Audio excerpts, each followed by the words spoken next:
Shalom saudaraku yang dikasihi Tuhan. Jumpa lagi, saat ini kita akan bersama-sama merenungkan sebagian dari firman Tuhan. Mari kita bersama-sama berdoa, minta pertolongan Tuhan. Saya akan membawa kita semua masuk dalam Tuhan Yesus. Saat ini kami akan menerima taburan firman Tuhan. Mari Tuhan, Kau berbicara melalui hamba-Mu. Bila firman yang disampaikan ini sungguh-sungguh menjadikan kekuatan di dalam kehidupan kami, mengingatkan, menegur, dan memberikan sesuatu yang baru supaya kami boleh semakin hari semakin memahami betapa pentingnya firman Tuhan saat ini. Terima kasih Tuhan, Roh Kudus, penuhi kami, beri pengertian bagi kami supaya kami boleh mengerti kebenaran firman Tuhan pada saat ini.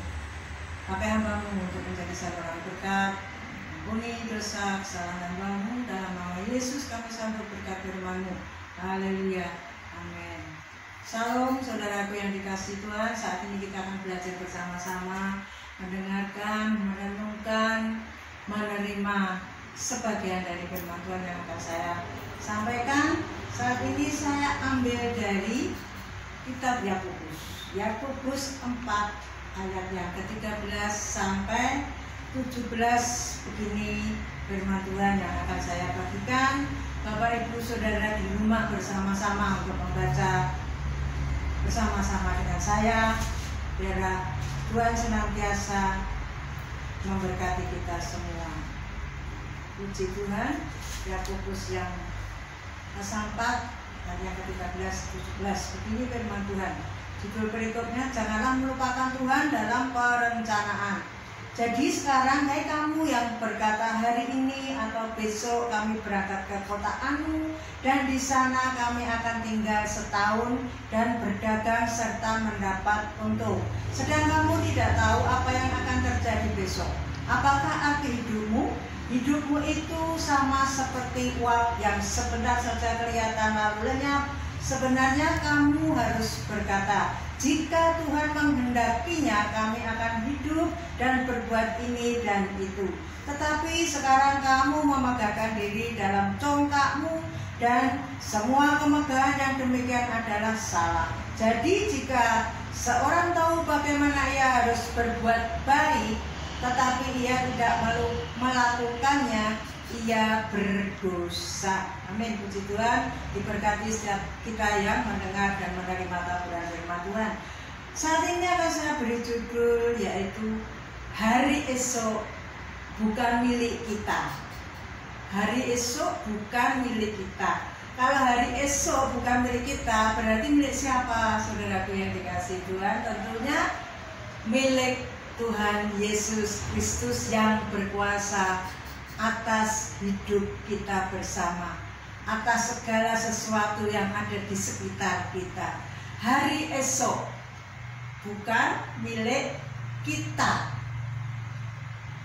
Oleh sebab itu Bapak Ibu Saudara, kalau kita menyadari hari esok bukan milik kita, kita selalu harus mengutamakan Tuhan. Karena apa?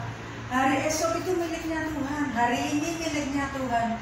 Hari lusa sampai kapan pemiliknya Tuhan. Kita tidak memiliki hari untuk mengatur waktu, untuk segala sesuatu yang akan kita hadapi kita tidak tahu. Karena Tuhan Yesus Kristus yang memiliki hari-hari yang akan kita lalui. Oleh sebab itu saat ini saudaraku, kita akan bersama-sama merenungkan apa sih maknanya hari esok bukan milik kita, yang harus kita pelajari. Hari esok bukan milik kita, ayat yang ke-14. Sedang kamu tidak tahu apa yang akan terjadi besok. Nah, kita tidak tahu saudaraku, besok apa yang akan terjadi. Mungkin setelah ini apa yang akan terjadi, kita tidak tahu. Tetapi Tuhan Yesus Kristus tahu persis apa yang akan terjadi hari ini, akan terjadi besok, dan akan sesuatu hal yang kita tidak mengerti. Tuhan sudah mengatur, Tuhan sudah memberi waktu. Hari-hari yang akan kita lewati itu ada di dalam tangan Tuhan. Oleh sebab itu hari esok ada pergumulannya sendiri. Hari esok ada berkatnya sendiri. Hari esok ada suka, ada duka, waktunya sendiri. Kita tidak tahu, saudaraku. Karena apa? Hari-hari yang akan kita lalui itu Tuhan Yesus yang berdaulat, Tuhan Yesus yang berkehendak atas hidup saya dan saudara. Oleh sebab itu kita harus menyadari dan kita harus mengerti bahwa hari yang akan kita lalui itu adalah milik Tuhan. Oleh sebab itu kita harus senantiasa berhubungan erat dengan Tuhan. Apa yang ada di pikiran kita, apa yang ada di dalam rencana kita, sertakan Tuhan. Karena apa? Hari-hari yang kita lalui itu Tuhan sendiri yang bertanggung jawab. Seperti juga, saudaraku, di Matius 6 ayat yang ke-11 itu disampaikan, berikanlah kami pada hari ini makanan yang secukupnya. Kita baca, saudaraku, di dalam Matius. Injil Matius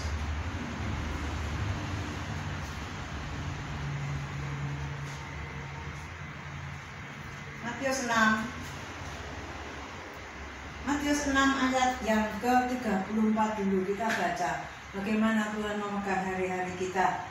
Saya percaya kalau kita mengandalkan Tuhan, kita mengutamakan Tuhan, segala sesuatu kita serahkan kepada Tuhan, tidak ada yang mustahil. Kalau Tuhan sudah berkehendak, semuanya pasti jadi. Di dalam Matius 6 ayat yang ke-34, sebab itu janganlah kamu khawatir akan hari besok, karena hari besok mempunyai kesusahannya sendiri. Kesusahan sehari cukuplah untuk sehari. Demikian juga di dalam Matius 6 ayat yang ke-10 dan 11, datanglah kerajaanmu, jadilah kehendakmu di bumi seperti di surga. Berikanlah kami pada hari ini makanan kami yang secukupnya. Saudaraku yang dikasihi Tuhan, kita perlu menghafal doa yang Tuhan Yesus ajarkan. Bagaimana kita harus percaya melalui doa-doa kita. Kalau Tuhan ajarkan untuk hari ini, kehendakmu jadilah, bukan kehendak kita. Kalau kehendak saya dan saudara maunya yang baik-baik, maunya yang enak-enak, maunya yang senang terus, sukacita terus. Tetapi kehendak Tuhan enggak.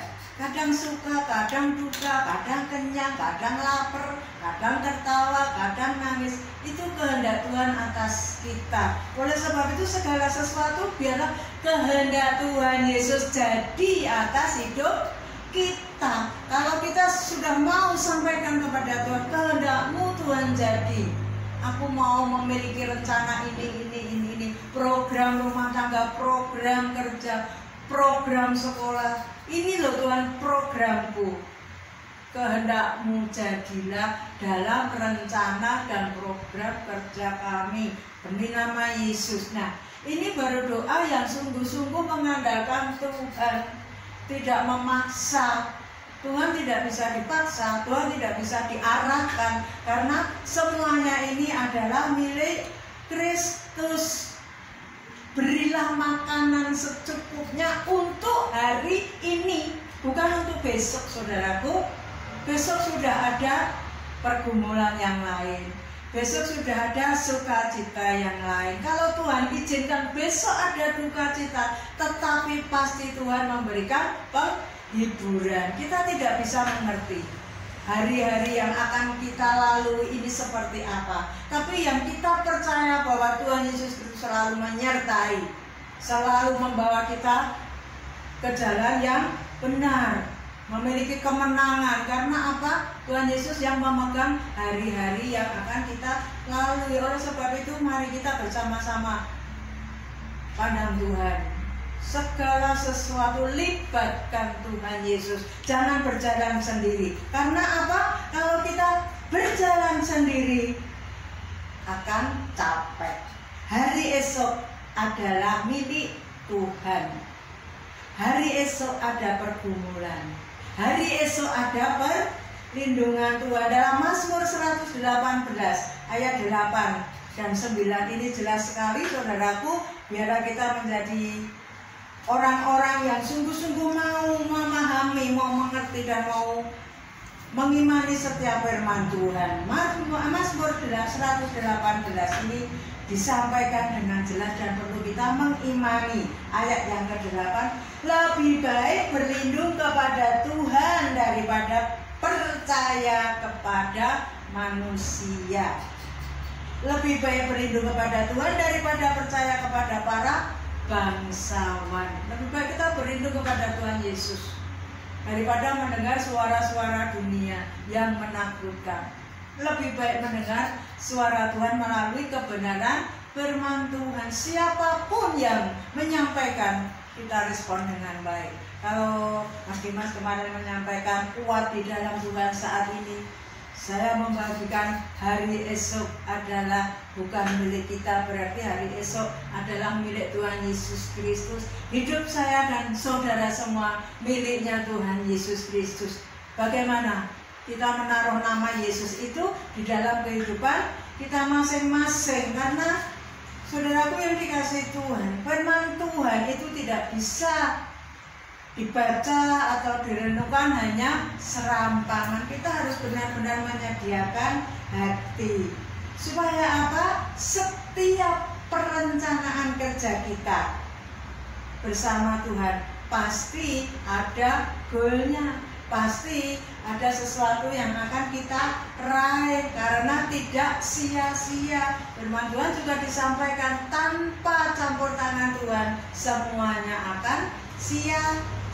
Mazmur 121 saudaraku, 127 begini firman Tuhan. Maka saya bacakan supaya kita percaya bahwa hari esok itu adalah miliknya Tuhan. Mazmur 127 ayat yang pertama. Jikalau bukan Tuhan yang membangun rumah, sia-sialah usaha orang yang membangunnya.